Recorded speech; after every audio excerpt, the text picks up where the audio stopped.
22, 22, 23.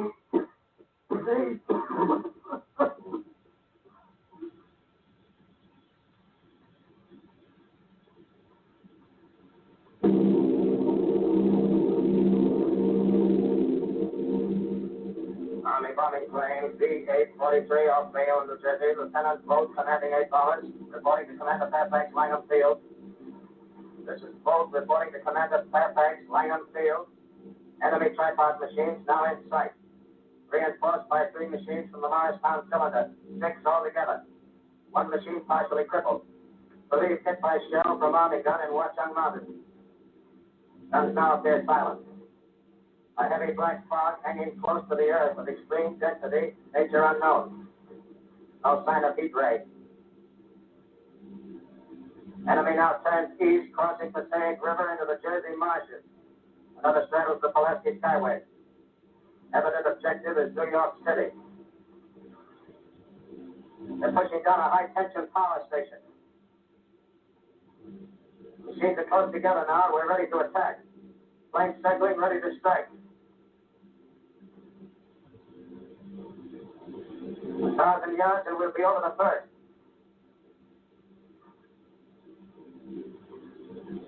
Eight 800 yards.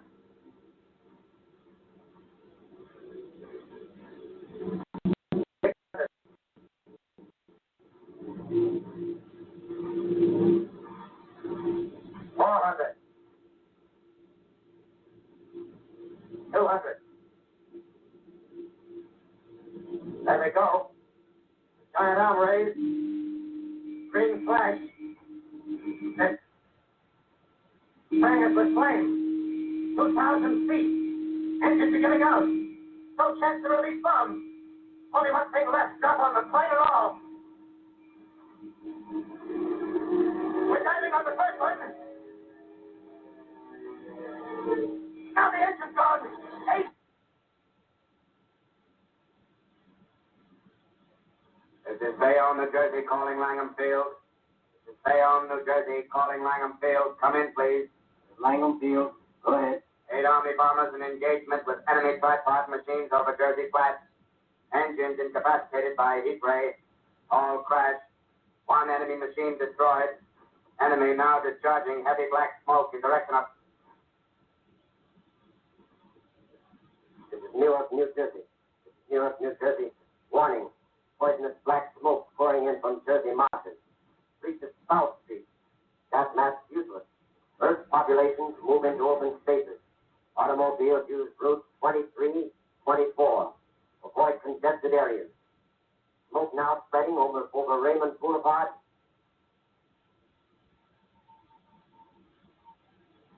QX2L calling, stay killed. QX2L calling, stay killed. QX2L calling, 8X3R, come in, please. This is 8X3R coming back at 2X2L. How's reception? How's reception? Stay, please. Where are you, 8X3R? What's the matter? Where are you?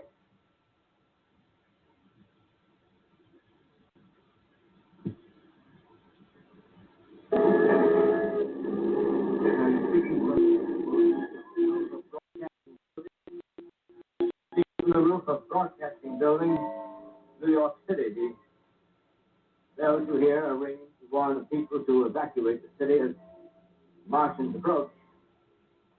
Estimated in the last 2 hours, 3 million people have moved out along the road to the north. Hutchinson River Parkway is still kept open for motor traffic. Avoid bridges to Long Island, hopelessly jammed.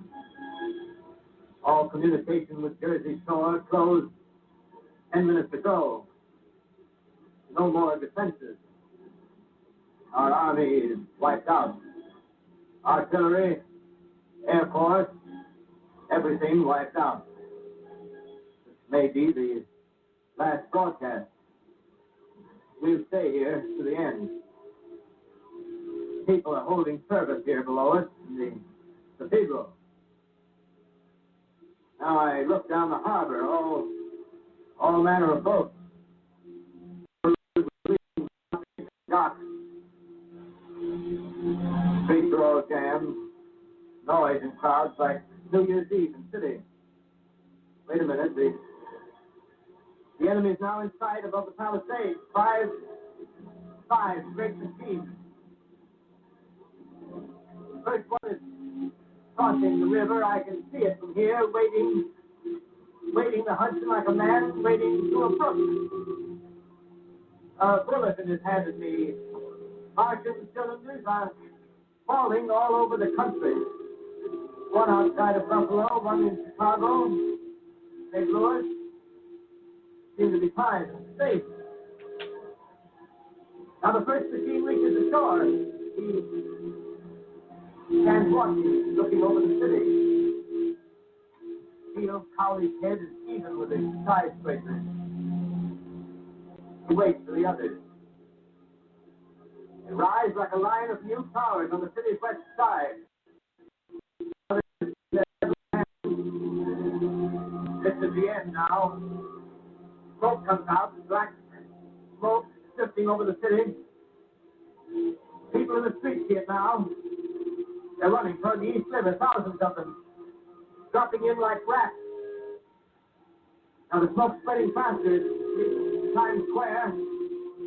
People are trying to run away from it, but it's no use. They're falling like flies.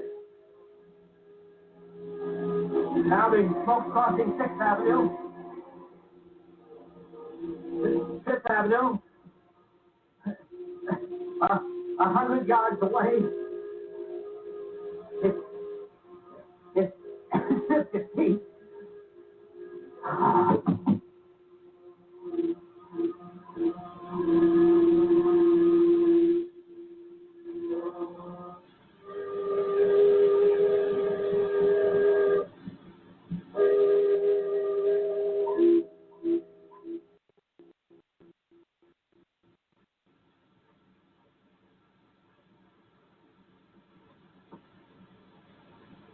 Direct to L, calling, stay killed.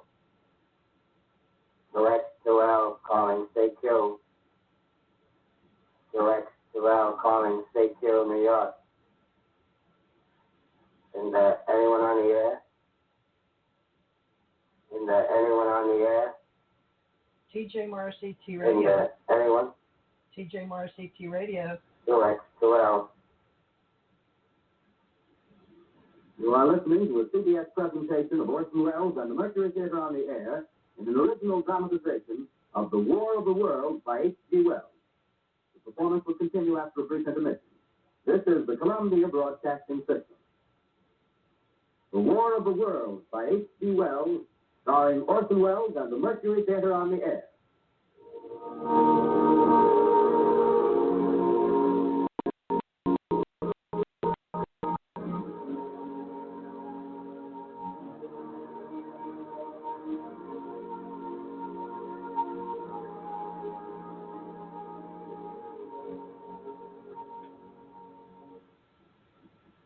As I set down these notes on paper, I'm obsessed by the thought that I may be the last living man on Earth. I've been hiding in this empty house near Grover's Mill, a small island of daylight cut off by the black smoke from the rest of the world. All that happened before the arrival of these monstrous creatures in the world now seems part of another life. A life that has no continuity with the present. Furtive existence of the lonely derelict who pencils these words on the back of some astronomical note bearing the signature of Richard Pearson. I look down at my blackened hat and I try to connect them with a professor who lived at Princeton and who on the night of October 20th glimpsed through his telescope an orange splash of light on a distant planet. My wife, my colleagues, my students, my books, my observatory, my world. Where are they? Did they ever exist? Am I Richard Pearson? What day is it? Do days exist without calendars? Does time pass when there are no human hands left to wind the clock? Writing down my daily life, I tell myself I shall preserve human history between the dark covers of this little book that was meant to record the movements of the stars. But to write, I must live, and to live, I must eat. Find moldy bread in the kitchen and an orange not too spoiled to swallow. Keep watch at the window. Time to time, I catch sight of a smoke still holds the house in its black coil, but length there's a hissing sound, and suddenly I see a Martian mounted on his machine, spraying the air with a jet of steam as if to dissipate the smoke. I watch in the corner as his huge metal legs nearly brush against the house. Exhausted by terror, I fall asleep. Morning. Morning. Sun streams from the window. The black cloud of gas is lifted, and the scorched meadows to the north look as though a black snowstorm had passed over them. I venture from the house. I make my way to a road, no traffic. Get in a wrecked car, baggage overturned, with blackened skeletons. Push on north. For some reason I feel safer trailing these monsters and running away from them. And I keep a careful watch. I've seen the Martians speed. Should one of their machines appear over the top of trees, I'm ready to fling myself flat on the earth. Come to a chestnut tree. October. Chestnuts are ripe. Fill my pockets. These people running. 2 days I wander in a vague northerly direction through a desolate world. Finally, I notice a living creature. A small red squirrel in a beech tree. I stare at him and wonder. He stares back at me. I believe at that moment the animal and I shared the same emotion. The joy of finding another living being. Push on north. I find dead cows in a brackish field, and beyond the charred ruins of a dairy, the silo made standing guard over the wasteland like a lighthouse. Deserted by the sea. Stride the silo to Weathercock, the arrow points north. North. Next day, I come to a city. Strangely dwarfed and leveled off as if a giant had sliced off its highest towers with a capricious sweep of his hand. Reached the outskirts, I found Newark, undemolished but humbled by some whim of the advancing Martians.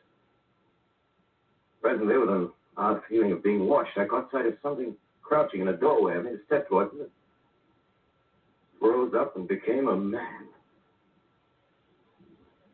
A man armed with a large knife. Stop! Where did you come from? I come from many places. A long time ago, from Princeton. Princeton, huh? That's near Grover's Mill. Yes. Grover's Mill. There's no food here. This is my country. All this end of town down the river. There's only food for one. Which way are you going? I don't know. I'm looking for people. Hey, what was that? You hear something just then? No, only a bird. A live bird. Yeah. You get to know that birds have shadows these days. Hey, we're in the open here. Let's call in this doorway here and talk. Have you seen any Martians? No. They're going over to New York. Night, the sky is alive with the lights, just as if people were still living. By daylight, you can't see them. 5 days ago, a couple of them carried something big across the flats from the airport. I think they're learning how to fly. Fly? Yeah, fly. Well, it's all over with humanity. Stranger, it's still you and I. 2 of us left. Yeah. They got themselves in solid. They wrecked the greatest country in the world. Those green stars, they're probably falling somewhere every night. They've only lost one machine. There isn't anything to do. We're done. We're licked. Where were you? You're in a uniform. Yeah, what's left of it. I was in the militia. National Guard. That's good. There wasn't any war, any more than there's war between man